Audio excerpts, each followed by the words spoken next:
ఇవాళ ఉదయం పేపర్లో కూడా చూసిన ఈ విచారణకి దాదాపుగా 5 నుంచి 10 కోట్ల రూపాయలు ఖర్చు అవుతుంది అని ఇవాళ ఉదయమే పేపర్లో చూసిన. అందుకే ముఖ్యమంత్రి రేవంత్ రెడ్డికి నేను ఒక మాట చెప్పదలుచుకున్నాను.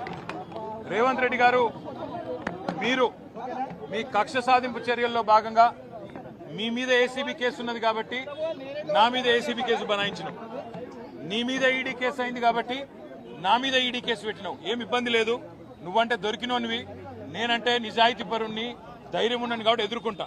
కానీ ఈ 5 కోట్లు 10 కోట్లు ప్రజాధనం ఏదైతే వృధా అవుతున్నదో ఆ 10 కోట్ల రూపాయలతో బ్రహ్మాండంగా ఇంకొక 500 మంది రైతులకు రుణమాఫీ చేయొచ్చు. ఆ 10 కోట్ల రూపాయలతో దాదాపు 2500 మంది పెద్ద మనుషులకు పెన్షన్లు ఇవ్వచ్చు. అందుకే రేవంత్ రెడ్డి గారికి నేను ఒక ఆఫర్ ఇస్తా ఉన్నా. రేవంత్ రెడ్డి గారు, నీకు నిజాయితీ ఉంటే, నీకు ధైర్యం ఉంటే ఒక పని చేద్దాం. నేను తయారుగా ఉన్నా, నువ్వు ముందుకు రా, జడ్జి గారు ముందు కూర్చుందాం.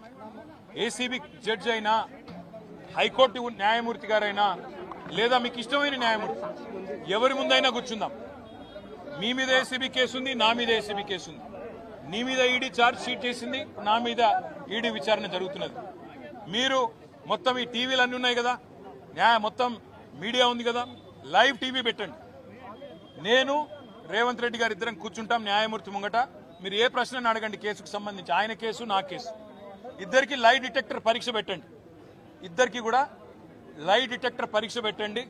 మొత్తం రాష్ట్ర ప్రజలందరూ చూస్తుండగా ఒక 50 లక్షలు 20 లక్షల రూపాయలు ఒడిసిపోతుంది. లేకపోతే ఈ 10 కోట్ల రూపాయలతోని అనవసరంగా ప్రజాధనం దుర్వినియోగం అయ్యే విధంగా, ఇంతమంది ఉన్నతాధికారుల టైం వేస్ట్ అయ్యే విధంగా, ఇంతమంది మీడియా సంస్థల టైం వేస్ట్ అయ్యే విధంగా ఈ కక్ష సాధింపు విచారణ మంచిది కాదు. నేను రెడీగా ఉన్న రేవంత్ రెడ్డి, నీకు ధైర్యం ఉంటే ముందుకు రా. నీ జూబ్లీహిల్స్ ప్యాలెస్ లో అయినా సరే, లేదా న్యాయమూర్తి ఇంట్లో అయినా సరే, ఏసీబీ న్యాయమూర్తి ఇంట్లో అయినా సరే, కోర్టులో అయినా సరే, లేదా ఈడీ ఆఫీస్లో అయినా సరే, ఎక్కడైనా నేను లై డిటెక్టర్ పరీక్షకు సిద్ధం.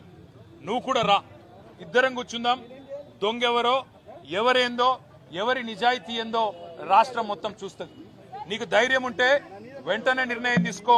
డేట్ నువ్వే చెప్పు, టైం నువ్వే చెప్పు, ప్లేస్ నువ్వే చెప్పు, నేను వస్తా. నిజాయితీగా నా చేయిస్తా. నువ్వు లై డిటెక్టర్ పరీక్ష పెట్టి నువ్వు కూడా పెట్టుకొని కూర్చో. ఎవరు ఏందో రాష్ట్ర ప్రజలకు తేలుతుంది.